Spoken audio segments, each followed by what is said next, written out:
মহান আল্লাহ রব্বুল আলামিন সমস্ত ফেরেশতাদের উদ্দেশ্য করে বললেন, আমি তোমাদের সামনে হযরত আদম আলাইহিস সালামকে সৃষ্টি করেছি, তোমরা সবাই আদমের সামনে সিজদা করো।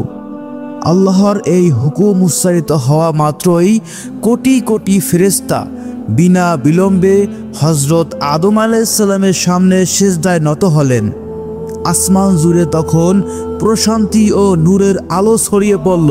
কিন্তু যখন ফেরেশতারা সিজদা থেকে মাথা তুললেন, তখন তারা লক্ষ্য করলেন সবাই আদম আলাইহিস সালামকে সিজদা করেছে, কেবল আজাজিল ইবলিস ব্যতীত। ইবলিস অহংকারে মাথা উঁচু করে দাঁড়িয়ে রইল, আর তার মুখমণ্ডলে হিংসা ও ক্রোধের ছাপ স্পষ্ট হয়ে উঠল। আর উক্ত মজলিসের এক পাশে দাঁড়িয়ে মাথা উঁচু করে অহংকার প্রকাশ করছিল। এরপর মহান আল্লাহ তাআলা আজাজিলের দিকে তাকিয়ে বললেন, হে আজাজিল, তুমি কিভাবে আমার হুকুম অমান্য করলে? তখন আজাজিল উত্তর দিলেন, হে আমার প্রভু, আপনি আদমকে সৃষ্টি করেছেন সাধারণ মাটি দ্বারা, আর আমাকে সৃষ্টি করেছেন আগুন দ্বারা। আগুনের স্বভাব সর্বদা উপরের দিকে ওঠে, আর মাটির স্বভাব সর্বদা নিচের দিকে নেমে আসে। এই কারণেই আমি আদমের সামনে সিজদা করতে অস্বীকার করলাম। আজাজিল তখন আল্লাহ তাআলাকে যুক্তি দেখালেন, হে আমার প্রভু, যদি প্রয়োজন হয় তবে আদম আমাকে সিজদা করবে, কিন্তু আমি আগুনের সৃষ্টি, আর আগুনের স্বভাব সর্বদা উপরের দিকে উঠে যায়। আমি কেন মাটির সৃষ্টি আদম আলাইহিস সালামের সম্মুখে মাথা নত করব? তখন মহান আল্লাহ তাআলা রাগান্বিত হয়ে আজাজিলকে লক্ষ্য করে বললেন, হে বিদ্রোহী, তুই এখান থেকে বের হয়ে যা, কারণ তুই আমার আদেশকে অমান্য করেছিস। আল্লাহ তাআলার এই কঠোর হুকুমের সাথে সাথে এবং ফেরেশতার মর্যাদা হারিয়ে ইবলিস শয়তানে পরিণত হয়ে গেলেন।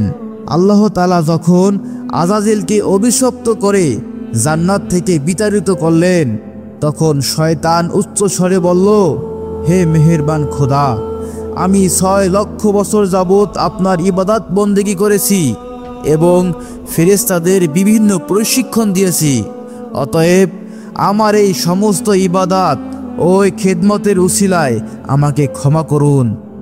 শয়তান তখন আল্লাহর নিকট আরও কিছু চাইল এবং সে বলল, হে মেহেরবান খোদা, আমি আপনার নিকট কয়েকটি জিনিস চাইছি, মেহেরবানি করে তা আমাকে প্রদান করবেন। আল্লাহ রব্বুল আলামিন তাকে জিজ্ঞাসা করলেন, তুমি আমার নিকট কি চাও বলো? তখন শয়তান বলল, হে মেহেরবান খোদা, আপনি অন্তত আমাকে কিয়ামত পর্যন্ত হায়াত প্রদান করুন। তখন আল্লাহ তাআলা উত্তর দিলেন, আমি তোমাকে কিয়ামত পর্যন্ত হায়াত দিয়ে দিলাম। ইবলিস আবার আল্লাহ তাআলার দিকে মুখ করে বলল, হে মালিক, আজ আমি বনি আদমের কারণে জান্নাত থেকে বিতাড়িত হলাম। আপনি আমাকে সেই ক্ষমতা প্রদান করুন যাতে আমি তাদের অন্তরে প্রবেশ করে তাদেরকে ফিস ফিস করে ভুল পথে পরিচালনা করতে পারি। আল্লাহ তাআলা উত্তর দিলেন, তোমাকে সেই ক্ষমতাও প্রদান করা হলো, তবে শুনে রাখো হে শয়তান, তুমি যতই আমার বান্দাদেরকে ফিস ফিস করো বা তাদের বিভ্রান্ত করার চেষ্টা করো, তবুও তুমি তাদের উপর কোনো জোর প্রয়োগ করতে পারবে না। যদি আমার বান্দাগণ অনুতপ্ত হয়ে আমার নিকট তওবা করে, তবে আমি তাদের সকল অপরাধ ক্ষমা করে দেব। এছাড়াও যারা প্রকৃতপক্ষে আমার বান্দা, তাদের ক্ষতি তুমি কখনোই করতে পারবে না। আল্লাহ তাআলা ইবলিসকে জান্নাত থেকে চিরতরে বিতাড়িত করলেন। অতঃপর আল্লাহ তাআলা হযরত আদম আলাইহিস সালামের সিংহাসনটি আদেশক্রমে জান্নাতুল ফেরদাউসে স্থানান্তর করলেন। সেখানে হযরত আদম আলাইহিস সালামকে পরিপূর্ণ স্বাধীনতা প্রদান করা হলো। সেখানে তিনি ইচ্ছামতো চলাফেরা করতে পারবেন এবং জান্নাতের সকল নিয়ামত ও প্রশান্তি উপভোগ করার অধিকার লাভ করলেন। কিন্তু হযরত আদম আলাইহিস সালামের মন কোনো দিকেই সুনির্দিষ্টভাবে আকৃষ্ট হলো না। তিনি শুধু ইবাদত ও বন্দেগীতে নিজেকে নিয়োজিত রাখতেন এবং নীরবে বসে বসে দিন কাটাতেন। তবুও প্রাণী জগতের চিরাচরিত স্বভাব থেকে তিনি মুক্ত হতে পারলেন না। বেহেশতের অসীম নিয়ামতের মধ্যে থেকেও তিনি একাকিত্বের অনুভূতি ও সঙ্গীর অভাব বোধ করতে লাগলেন। তাই হযরত আদম আলাইহিস সালাম আনন্দহীনতাভাবে জীবনযাপন করতে লাগলেন। এদিকে আল্লাহ তাআলা এই বিষয়টি অবগত হয়ে হযরত জিবরাইল আলাইহিস সালামকে হযরত আদম আলাইহিস সালামের নিকটে প্রেরণ করলেন। হযরত জিবরাইল আলাইহিস সালাম আদম আলাইহিস সালামের নিকট এসে তাকে লক্ষ্য করে বললেন, হে ভাই আদম, বেহেশত আপনার কেমন লাগছে? উত্তরে হযরত আদম আলাইহিস সালাম বললেন, হে ভাই জিবরাইল, সব কিছুই ভালো লাগছে। চারপাশের পরিবেশ তৃপ্তিদায়ক, সবই প্রশংসার যোগ্য। তবুও আমার অন্তরে এক অজানা অভাব অনুভব করছি, যা আমি আপনাকে ব্যাখ্যা করতে পারছি না। আপনি আল্লাহর নিকট থেকে জেনে নেবেন কেন আমি এই অভাব বোধ করছি। হযরত জিবরাইল আলাইহিস সালাম বললেন, হ্যাঁ, আমি আপনার এই অভাবের খবর জানি। আল্লাহ তাআলা আমাকে আপনার এই অভাব পূরণ করার জন্যই পাঠিয়েছেন। আপনি চিন্তা করবেন না, অতি অল্প সময়ের মধ্যে আমি আপনার সেই অভাব দূর করার ও আপনার মন প্রফুল্ল করার সমস্ত ব্যবস্থা আল্লাহর পক্ষ থেকে সম্পূর্ণ করে আনব। এই কথাগুলো বলার পর হযরত জিবরাইল আলাইহিস সালাম সেদিনের মতো হযরত আদম আলাইহিস সালামের নিকট থেকে বিদায় নিয়ে চলে গেলেন।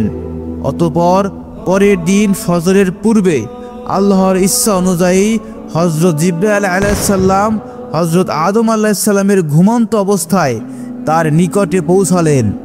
তখন এক বিশেষ কুদরতি পদ্ধতিতে হযরত জিবরাইল আলাইহিস সালাম হযরত আদম আলাইহিস সালামের বাম পাজরের এক অংশ সুন্দরভাবে আলাদা করে বের করলেন। অতঃপর হযরত জিবরাইল আলাইহিস সালাম সেই হাড়ের উপর রক্ত, মাংস ও চামড়ার আবরণ দিয়ে সহৃদয়ে ফু দিলেন। হযরত জিবরাইল আলাইহিস সালামের ফুয়ের সাথে সাথে সেই হাড়ে ধীরে ধীরে একটি নারীর আকৃতি ধারণ করতে লাগলো, এক অপরূপ সুন্দর সত্তা। এরপর হযরত জিবরাইল আলাইহিস সালাম হযরত আদম আলাইহিস সালামকে ঘুম থেকে জাগ্রত করলেন। হযরত আদম আলাইহিস সালাম যখন জাগ্রত হলেন, তার সম্মুখে এক অপরূপ সুন্দরী চাঁদের ন্যায় উজ্জ্বল দীপ্তিময় যুবতীকে দেখতে পেলেন। হযরত আদম আলাইহিস সালাম তন্ময় হয়ে তার দিকে তাকিয়ে রইলেন। তার হৃদয়ে এক অজানা আনন্দ ও প্রশান্তি জাগ্রত হলো। এরপর হযরত জিবরাইল আলাইহিস সালাম তাদের দিকে মুখ করে বললেন, হে আদম, এই অসাধারণ সুন্দরী আপনার জীবন সঙ্গী। বিবি হাওয়া আলাইহিস সালাম এবং হযরত আদম আলাইহিস সালাম এই কথা শুনে অতলিত আনন্দে মুগ্ধ হলেন। তার অন্তরের সেই দীর্ঘদিনের অতৃপ্তি এক নিমিষের মধ্যে দূর হয়ে গেল। তার হৃদয়ে আনন্দের ঢেউ ছড়িয়ে পড়ল। এমন আনন্দে হযরত আদম আলাইহিস সালাম দীর্ঘ সময় ধরে বিবি হাওয়া আলাইহিস সালামের দিকে তাকিয়ে থাকলেন এবং তার নিকটবর্তী হওয়ার জন্য এগিয়ে চললেন।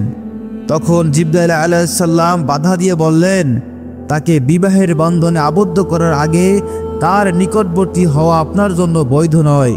সুতরাং প্রথমে আল্লাহ তাআলার দরবারে বিবাহের জন্য অনুমতি প্রার্থনা করুন।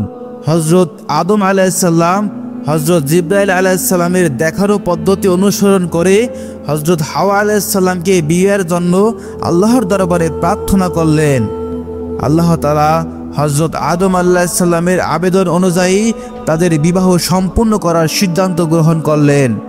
আল্লাহ তাআলা হযরত আদম আলাইহিস সালামকে লক্ষ্য করে বললেন, হে আদম, আমি আপনাকে হযরত হাওয়া আলাইহিস সালামের সঙ্গে বিবাহ বন্ধনে আবদ্ধ করে দিলাম। এখন আপনি আপনার বিবাহের মহড়া পালন করুন। হযরত আদম আলাইহিস সালাম আল্লাহ তাআলার উদ্দেশ্যে বললেন, হে আল্লাহ, এই বিবাহের মহড়া কি জিনিস? আল্লাহ তাআলা বললেন, হে আদম, তোমার বিবাহের মহড়া হবে আমার প্রিয় হাবিব হযরত মুহাম্মদ সাল্লাল্লাহু আলাইহি সাল্লামের উপর তুমি কয়েকবার দুরূদ শরীফ পাঠ করবে। অতঃপর হযরত আদম আলাইহিস সালাম আদেশ অনুযায়ী রাসূলুল্লাহ সাল্লাল্লাহু আলাইহি সাল্লামের উপর কয়েকবার দুরূদ শরীফ পাঠ করলেন।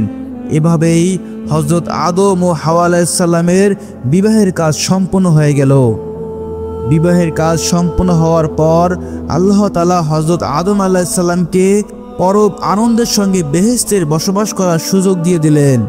সেই সঙ্গে আল্লাহ তাআলা তাদের উদ্দেশ্য করে বললেন, হে আদম, মনোযোগ সহকারে শোনো, জান্নাতের সব নৈকট্য ও নিয়ামত তোমরা গ্রহণ করবে, কিন্তু এই যে গাছটি রয়েছে এই গাছের নিকট তোমরা যাবে না এবং এর ফলও ভক্ষণ করবে না। এই কথা তাফসিরে কিতাবগুলোতে উল্লেখ করা হয়েছে যে গাছের নাম ছিল গন্ধম। এরপর হযরত আদম আলাইহিসসালাম ও বিবি হাওয়া আলাইহিসসালাম অতীব আনন্দে ভরে উঠলেন এবং আরাম আয়েশে হযরত আদম ও হাওয়ার সঙ্গে বেহেশতে বসবাস করা শুরু করলেন।